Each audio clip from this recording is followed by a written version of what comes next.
Hello, everyone. I'm North Hempstead Town Supervisor Judy Bosworth. The town board and I are proud to present a very special At Home with North Hempstead program, celebrating the life and legacy of the Reverend Dr. Martin Luther King Jr., one of the most influential leaders of the 20th century. The role he played in the American Civil Rights Movement would forever change the face of history and alter the direction of this country. It's extraordinarily important that we follow the path that Dr. King paved for us. We must all find the courage to stand up and fight for human equality, dignity, and justice for all. While so much has been done, there is still much work left to do.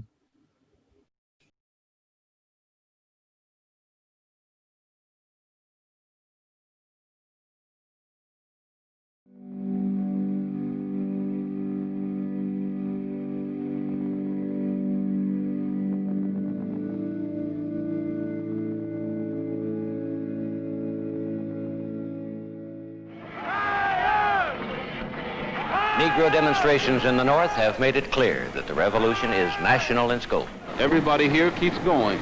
Every one of them must know deep down there's very little chance that what they want will be given anytime soon. That I know that justice is indivisible.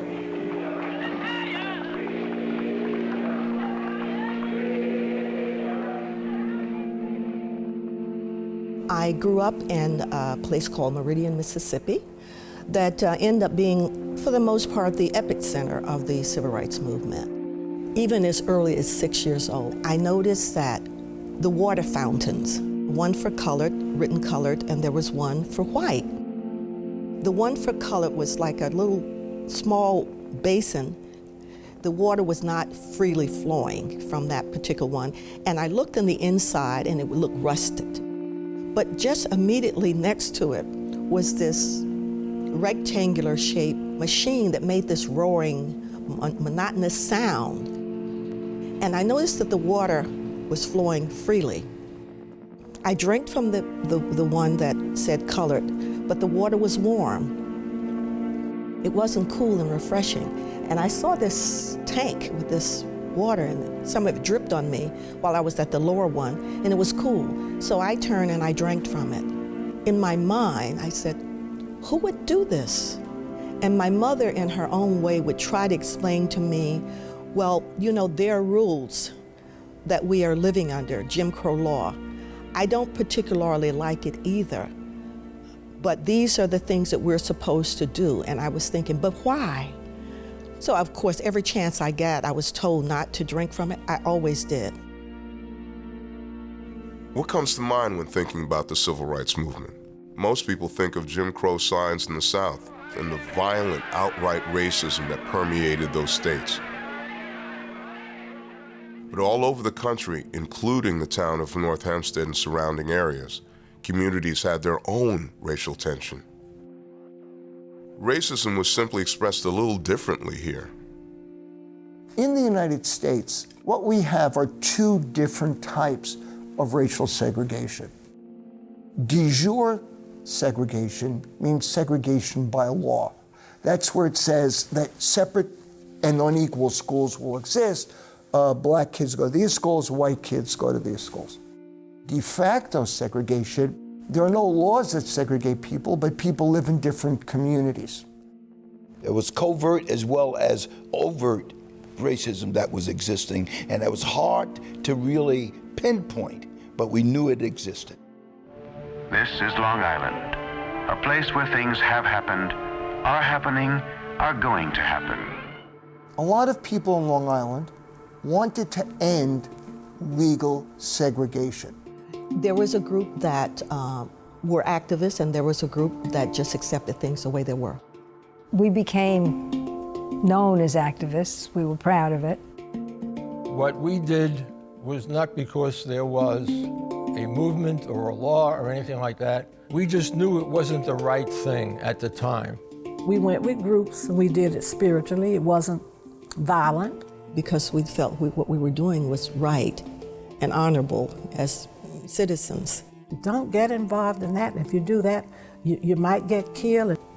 I've had people who say you want too much and the rock throwers, but then I have those who have been there all along. They wasn't just for the show or when the cameras came.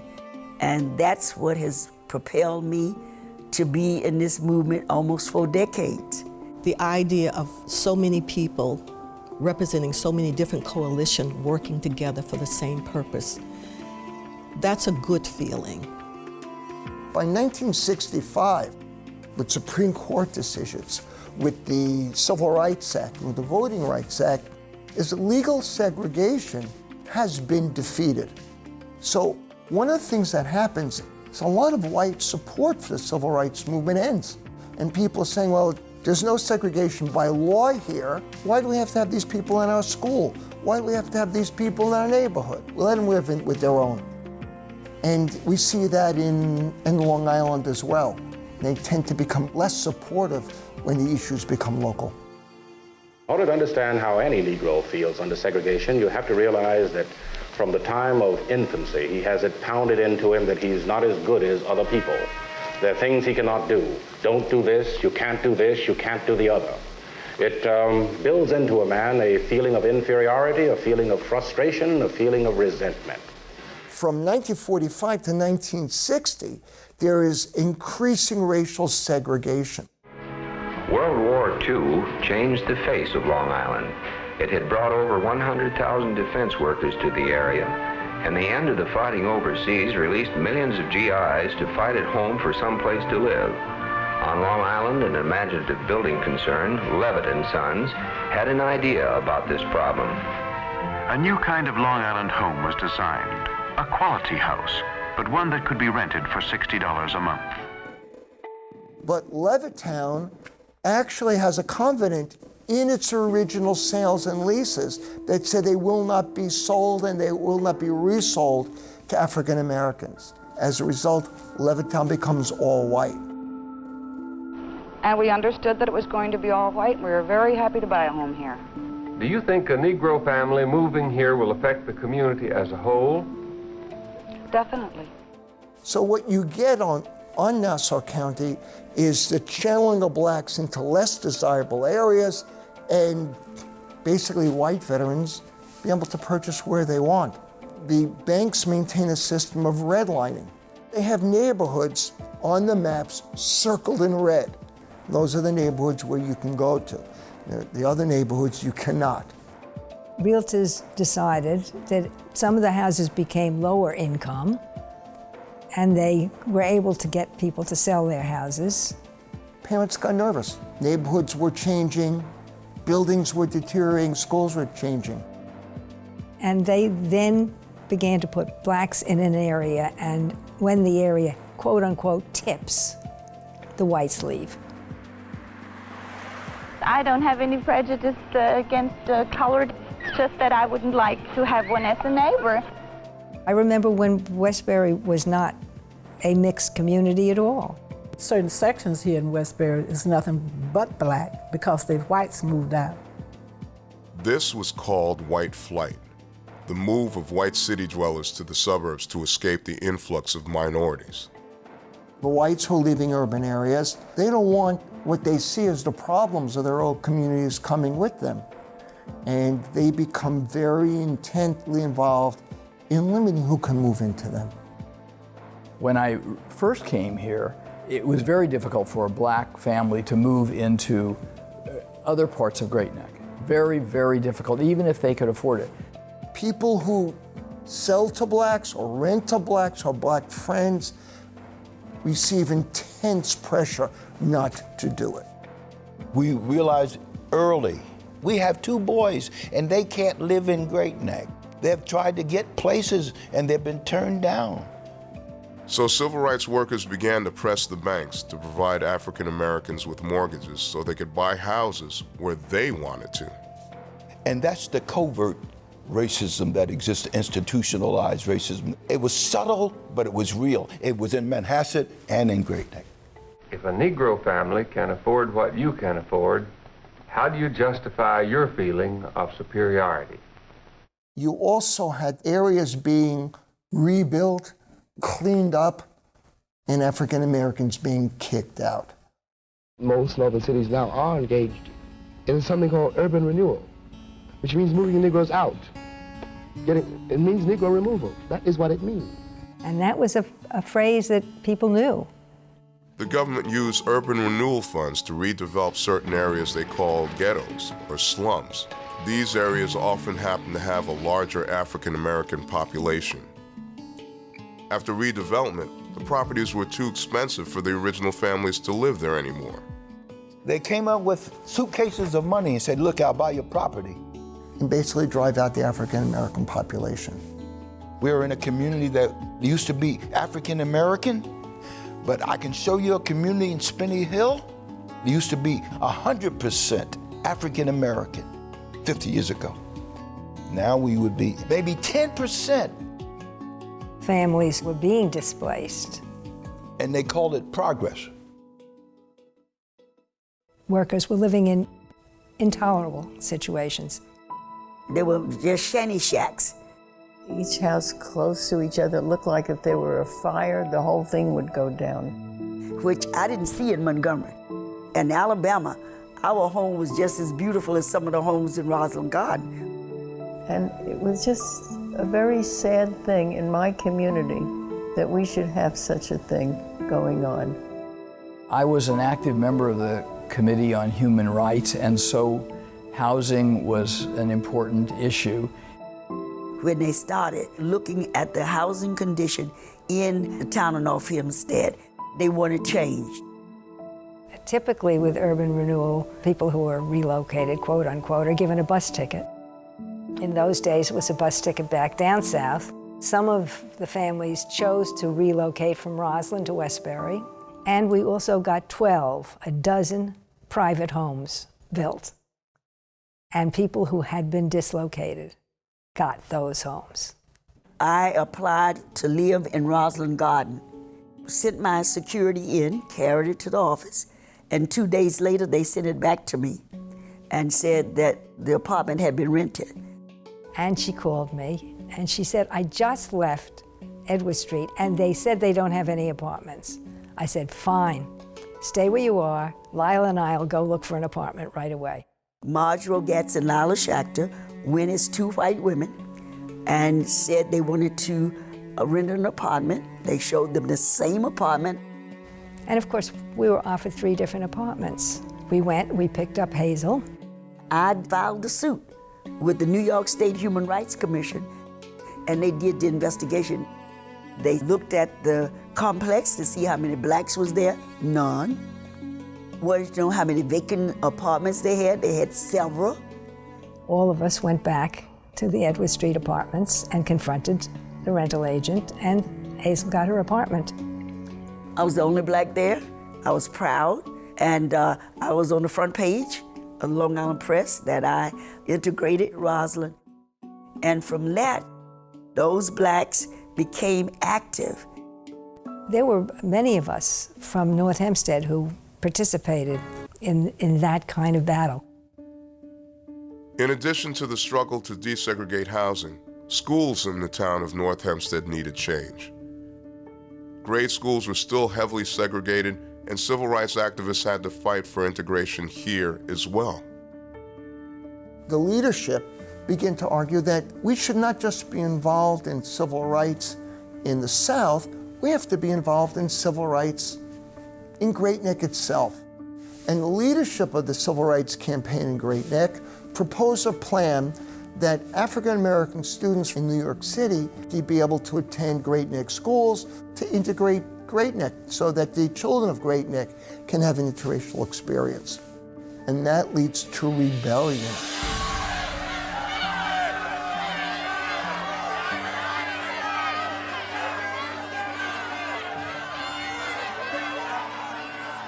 Probably the most significant and difficult issue that came up is the integration of the schools, the busing. I was particularly interested in it because I had been working in Boston for 3 years, and it was being debated by the school board, who were very much opposed to it. And I remember sitting next to an African American kid, And one of the spokesmen against the busing, who was a member of the school board, said, how can you possibly take a black child and put him next to a white child? And this kid sitting next to me yelled out, get 2 chairs. I brought that feeling down here. So when I heard this rumbling about busing, I got involved in it too, and I was disappointed that it didn't pass. I was hoping that more people would be won over to it. And it was probably very naive, and maybe it was too early. A century ago, slavery was abolished, but a pattern of segregation took its place. Although there have been significant changes, we are still deprived in many instances of full rights and opportunities. Manhasset is mostly Irish or Catholic, so those kids had not only the public school, the Manhasset Public School, but they had the parochial schools where, because of their religion and their culture, they went. So the black kids stayed in the valley. We all went to a segregated school, the Manhasset Valley School. After about 25 years, a major step toward integrating us was when Supreme Court decided that this was a segregated school, and so they closed it. We were forced to go to Plandome Road School.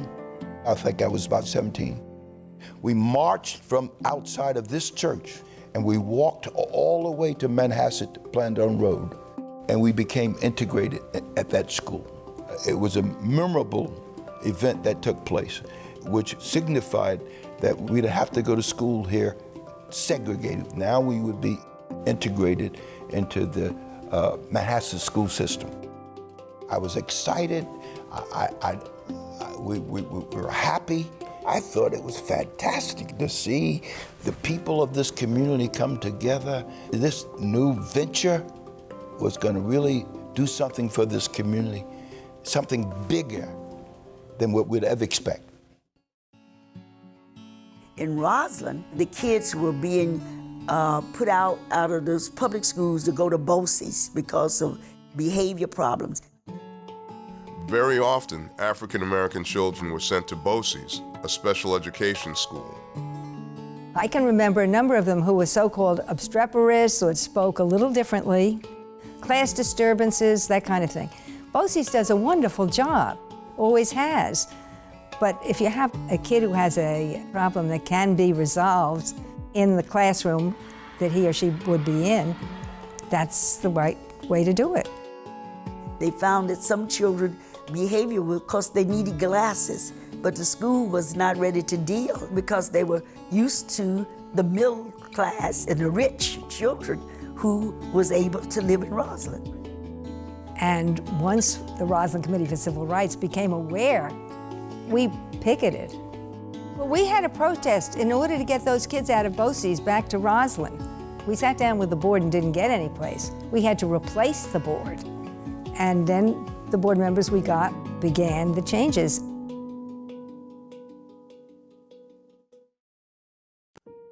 In Westbury, there was a tremendous push by African American students demanding that their schools' curriculums include courses in Black history.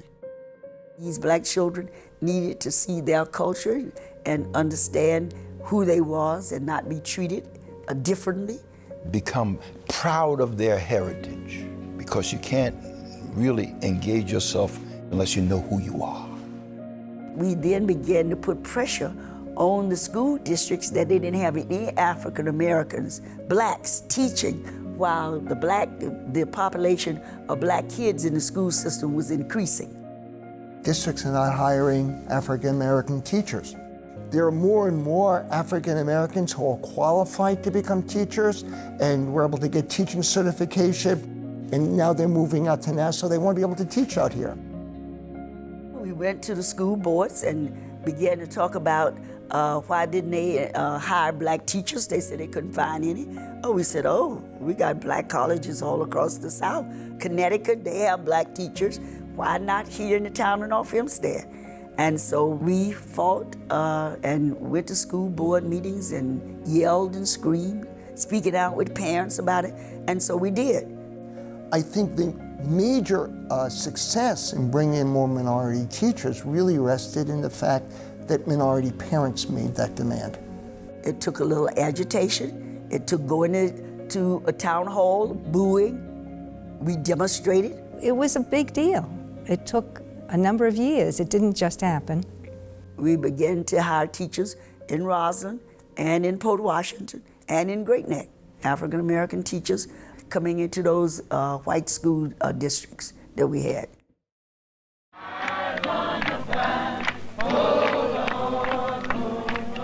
If the FBI would investigate, then probably then we could integrate. Yeah! Keep your eyes on the prize. Despite the overt and subliminal racism, there was also some very positive change happening in the North Hempstead area. Over the years, even though I realized that there was some things happening, it did not define me, who I am. There was a lot of support that we received in the South from the white community, from some of the churches, from the Jewish community. In the 1960s, Great Neck has at the time a large Jewish population and a very active synagogue. And the Great Neck Synagogue is very much pro-civil rights. Great Neck was always a rather extraordinary community. The town of North Hempstead was in the forefront for equality. It becomes a major fundraising source. Because of the background, frankly, of my people, the Jewish people, this was so important. We develop a tremendous respect and love for each other's cultures, each other's religion. They understood that there had to be a connection and not a division. I think part of the compassion that Jews have for the downtrodden in general is a result of the centuries of suffering that we have been taught about. So there was an identification with them.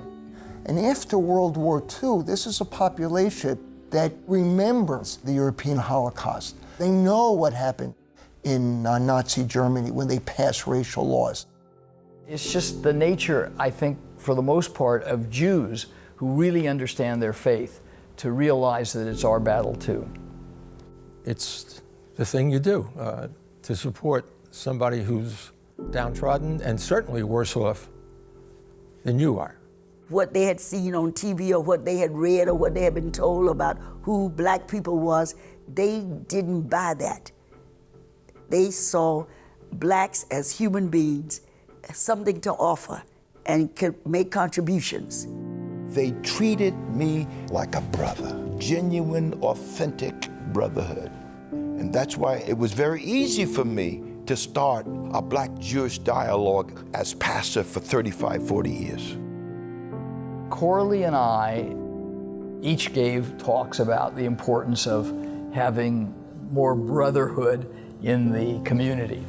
And it occurred to us in our temple to have a Martin Luther King Sabbath, Friday evening. We called it the Martin Luther King Shabbat. After the service, we asked for comments. I remember one said, we're talking about understanding and brotherhood, and then we're going to go home and we're not going to see each other again. Maybe next year. Why don't you do something? So Corley and I sat down after that and decided, okay, we got to have our congregations come together. And so we created a Black-Jewish dialogue. Whenever there was any kind of a situation that we felt that we had to address, we would talk. What can the synagogue, Temple Bethel, do, and what can our church, Mount Olive Baptist Church, do together to address some of those systemic problems within the black community? You have to find people who are like-minded to help you get your policies through, resolutions, speak to school boards. There are people just like you who care for the same things you care for. They feel passionate to the extent that they're willing to lay down their lives.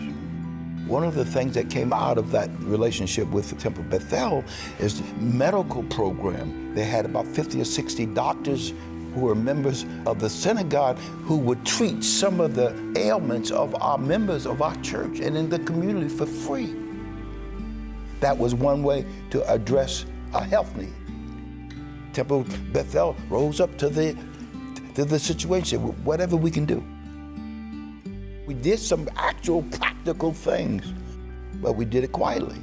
We were not able to resolve all the problems, but at least we put a dent in some of the things. It took black and white to accomplish what we did. It wasn't just black people. I mean, the black community was too small to accomplish anything. You don't vote. You can't make a difference. You can't get me elected. But it was the people around them who could get them elected that they had to listen to. Some of us that were working in the movement knew we were supported, and I think that gave us also the encouragement to continue to go on.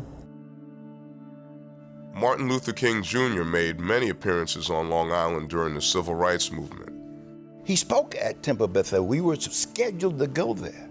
It was terrific at my temple.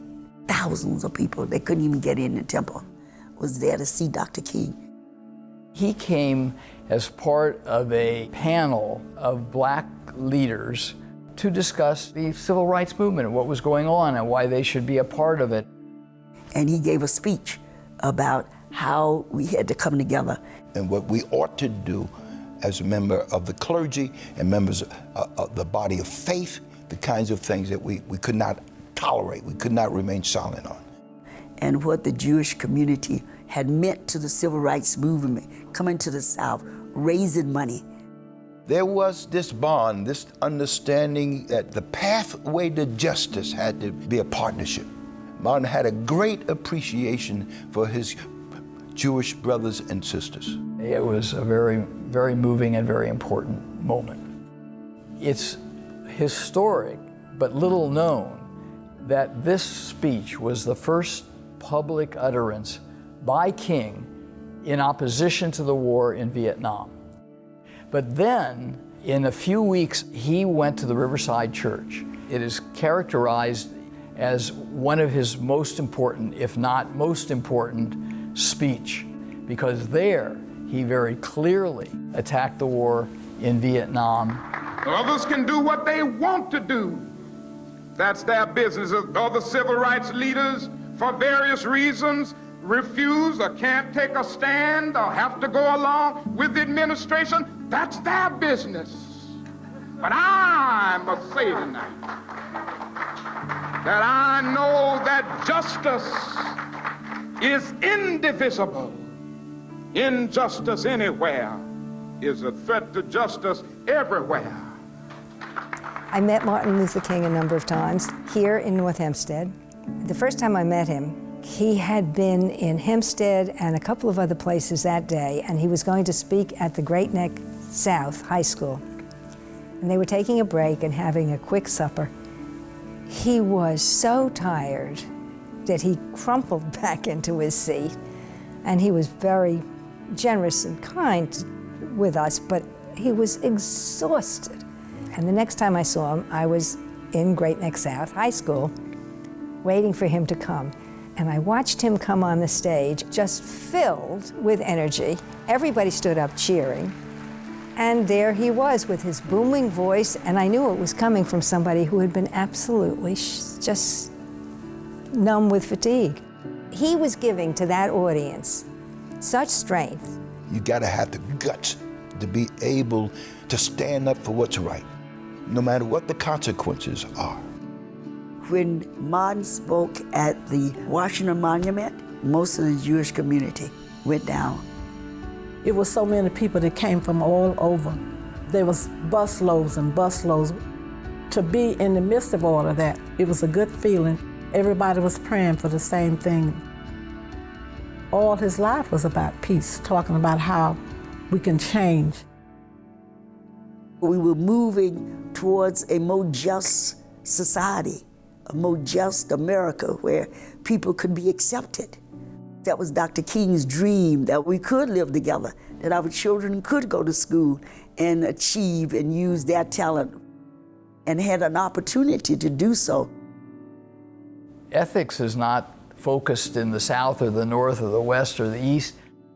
Understanding, compassion are values that are universal. And it's unfortunate that we have such divisiveness in the country today. New York State schools are amongst the most racially segregated in the United States.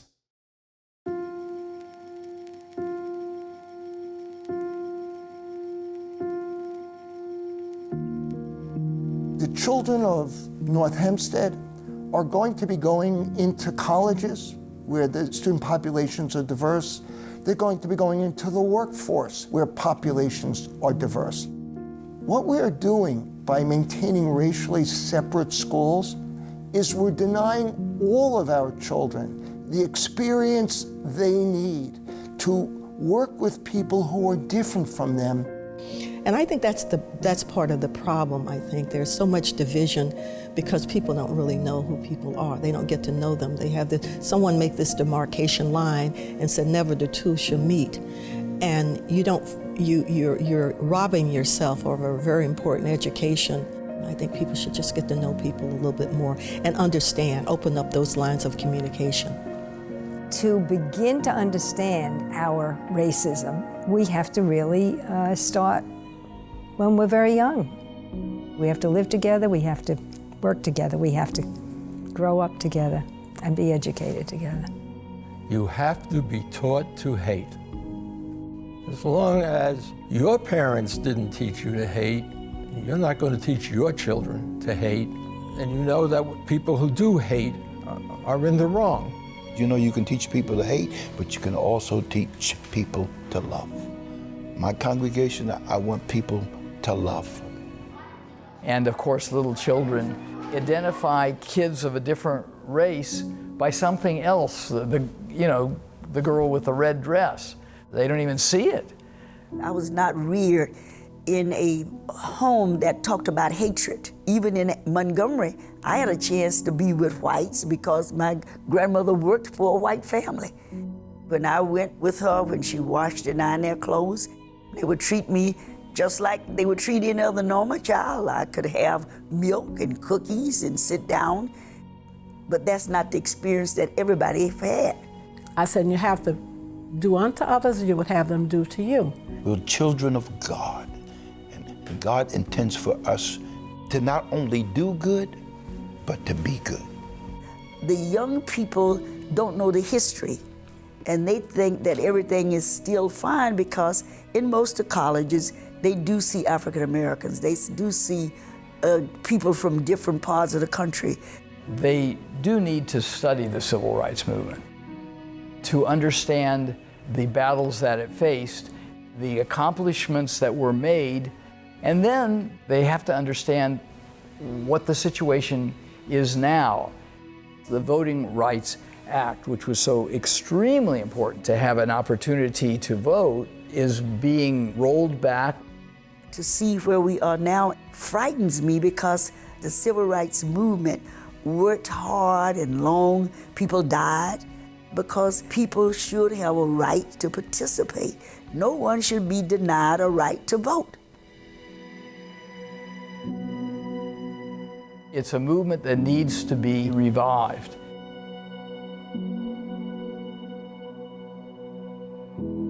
And the only thing that has made a difference is people working together.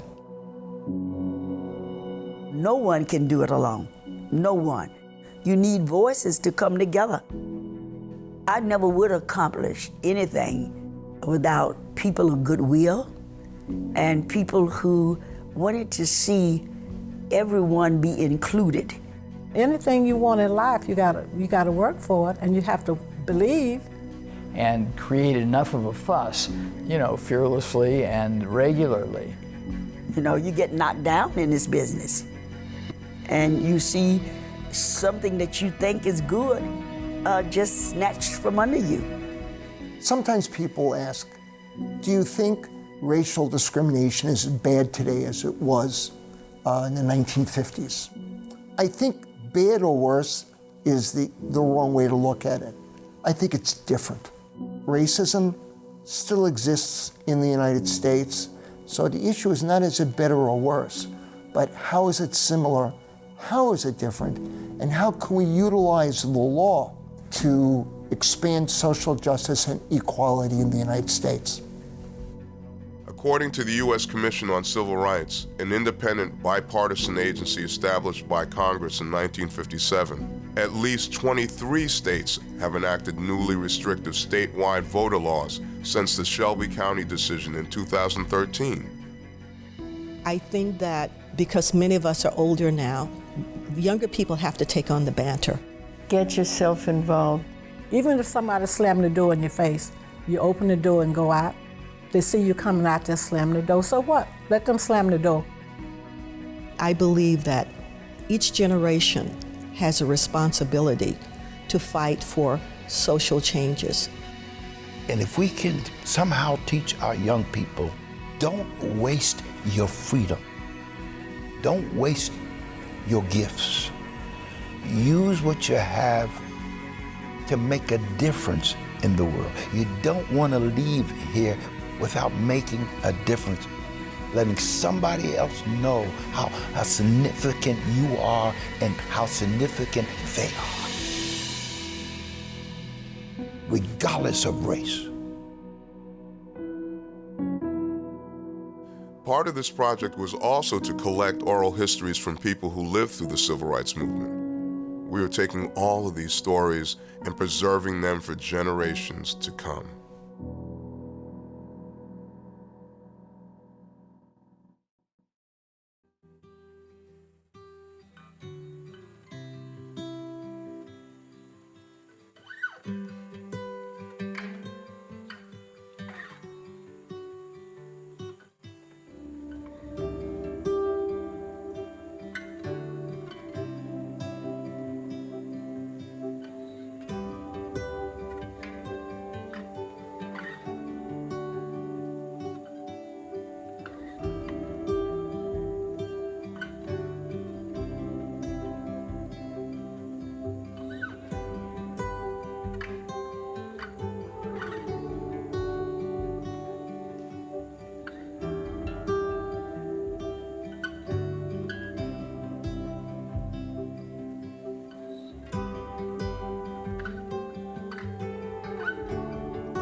Thank you for joining us for this program.